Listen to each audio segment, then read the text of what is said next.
väga palju meie projekti ideid on sellised, mille sihtgrupp on alaealised. Olgu nad siis lapsed või noored, aga konkreetselt alaealised. Nüüd pildi peal on meie vahvad 4 tegelast, kes puhvis on. Nemad on ka lapsed. Et kui sa hakkad tegema midagi lastele, siis on tegelikult väga palju asju, mida peaks meeles pidama. Vaatame siin kõik järjest ära. Kõigepealt pea meeles, et lapsed on erinevas vanuses erinevate huvidega.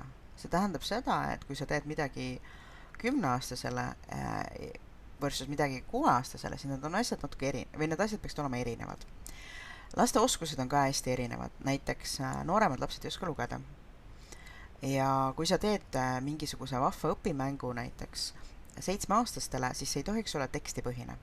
Nad loevad väga halvasti veel. Samamoodi lastel on väga erinevad teadmised. See tähendab seda, et vastavalt vanusele, aga ka natuke taustale, et sa ei saa eeldada väga kõrgetasemelisi teadmisi, väga spetsialiseeritud teadmisi.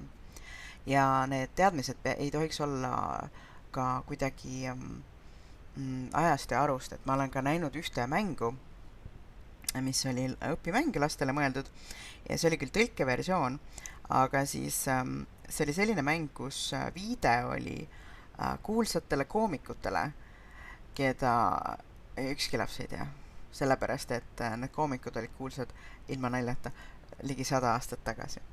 Ehk siis sellist asja ei ole lastele mõeldud mängu sisse mõtet panna. Täiskasvanud omasse ka võib-olla mitte, aga just lastele, et teadmised on hästi erinevad.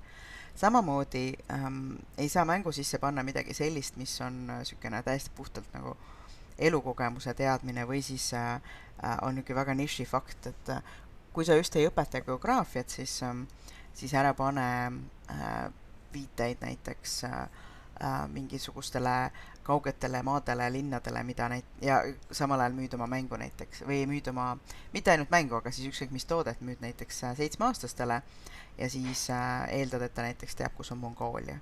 Et lapsed on väga erinevas vanuses, eri huvide, oskuste ja teadmistega, et võtta see alati arvesse, et mida sinu sihtgrupp oskab ja teab.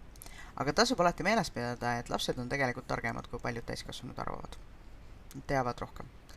Aga mitte kõik lapsed, mitte ühtemoodi. Nii et selles mõttes tasub alati olla selles osas ettevaatlik. Aga üks asi, mis on näiteks väga tihti lastele mõeldud toodetes, on see, et nad on teistpidi ka jällegi hoopis liiga titekad. Et nad on ka hästi sellised lapselikud ja siis tegelikult on mõeldud teismelistele. Et see ka ei lähe. Et ei saa teha nagu kõige tobedamat ja kõige lihtsamat. Üks probleem näiteks väga tihti on just, kui vaadata lastele mõeldud filme näiteks, siis need on tihti tehtud hästi lihtsaks ja hästi kergesti hoomatavaks, aga see näiteks vanematele lastel üldse ei sobi, nad ei saa aru. Või nad saavad aru, aga nad ei taha vaadata seda. Kui sa teed ka lastele veebilehekülje, siis arvesta sellega ka, et kas need lapsed on, kas neil on juurdepääs seadmetele, kas nad oskavad lugeda, kas nad saavad aru sinu veebilehest. Et see on selline hea asi, mida silmas pidada. Samuti lastele ei sobi kõik teemad. Ehk siis on mõned, kõik teemad, et siinkohal tähendab ka seda, et teinekord on ka sellised teemad, mida tahaks lastele õpetada mingi veebilehega, mänguga, mingisuguse videomaterjaliga, mis iganes, aga on hästi keeruline, kuna see tegelikult on selline lastele keeruline teema, et seda kas siis ei tohiks üldse lastega või ei sobi eriti lastega rääkida, või siis ongi vaja sinna kindlasti täiskasvanud juurde, kes kõiki asju seletab. Aga see tähendab ka seda, et laste mängudesse või laste materjalidesse või veebilehtedele ei tohiks panna täiskasvanute asju. Ja siinkohal ma ei mõtle siis päris selline nagu täiskasvanute asju, vaid mõtlen seda, et noorematele lastele mõeldud näiteks mingil veebilehel ei tohiks olla materjali, mis on mõeldud teismelistele, sellepärast, et see lihtsalt ei sobi. Samamoodi kõik ülesanded ja tegevused, olgu ta siis kas mängu kontekstis või mingis muus kontekstis, siis need samamoodi ei tohiks tegelikult jõuda lastele mõeldud asjadesse. Et tuleb ka see läbi mõelda. Siin ongi üks hea näide on see, et kui sa tahad, et ma ei tea, 6-7 aastased on näiteks külastavad sinu veebilehti ja teevad seal mingid ülesanded, siis need ülesanded ei tohiks olla näiteks, ma ei tea, tegelikult 5. klassi matemaatika. Ehk siis, kui sa tahad veebilehte teha lastele matemaatika õpetamiseks, siis need ülesanded peaksid olemagi kirjas, mis vanusele need on. Üks asi, mida tasub nagu kindlasti meeles pidada, on see, et Euroopas kehtib andmekaitse, mis tähendab seda, et kõikide inimeste andmeid on vaja kaitsta ja sa ei tohi neid ilma asjata koguda, ilma asjata töödelda, aga see kõik kehtib laste kohta veel eriti. Ja see tähendab seda, et kui sa näiteks lood mingisuguse kodulehe või mingisuguse portaali, kuhu lapsed saavad ka tulla, siis alati tasub läbi mõelda, et kas sa tahad, et lapsed näiteks registreeruvad. Kui nad registreeruvad, siis nad annavad mingisugused andmed enda kohta. See tähendab jällegi seda, et sina pead vastutama nende andmete eest ja vaatama, et need ei lähe kuskile seiklema.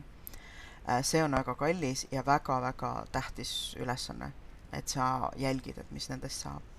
Samamoodi, kui sa teed mingi sellise veebilehe või rakenduse, kus lapsed saavad omavahel suhelda, ja siinkohal ma mõtlen kõik, kes on alaealised, et ma mõistan, et praegu mõni kuulab ja mõtleb 16-aastaselt, et noh, natuke solvav, aga mõte on siinkohal just see, et alaealised on eriti selles grupis koos, et kui sa teed mingisuguse rakenduse, kuhu siis ma ei tea, lapsed saavad näiteks omavahel mingi koolitöö infot jagada või mida iganes, siis keegi peab monitoorima seda lehekülge, sellepärast et on väga palju probleemi juba praegu internetis sellega, et igasugused lastele mõeldud jututoad, olgu nad siis näiteks mingite mängude juures või mingisugustes sotsiaalmeediakanalites, siis need, mis on lastele mõeldud, siis väga tihti satuvad sinna täiskasvanud pahatahtlike kavatsustega.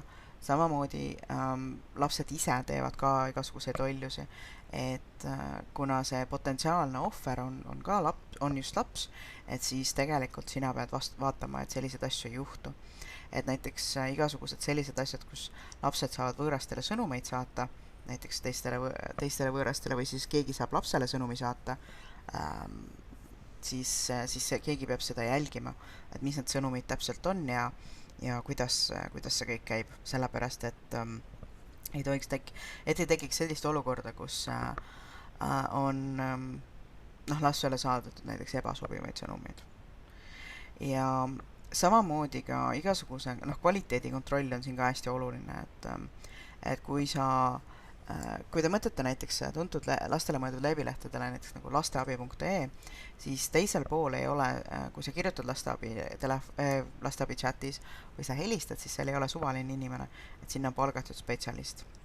Et väga ohtlik on panna lapsed näiteks omavahel ilma siis ülevaateta suhtlema või siis kui sa ei kontrolli, et kas on spetsialistid või on suvalised. Et see puudutab näiteks päris mitmed ideed on olnud õpimaterjalide kohta ja siis igasuguste mentorgruppide kohta, et on näiteks mingi lehekülg, kus sa saad endale abiõpetaja leida, siis abiõpetaja lehekülgi on maailmas päris palju ja nende tavaline reegel on kas siis A, nad ei võta lapsi üldsegi sinna kasutajaks või B, lapsed on siis monitooritud, et kõik suhtlus jälgitakse.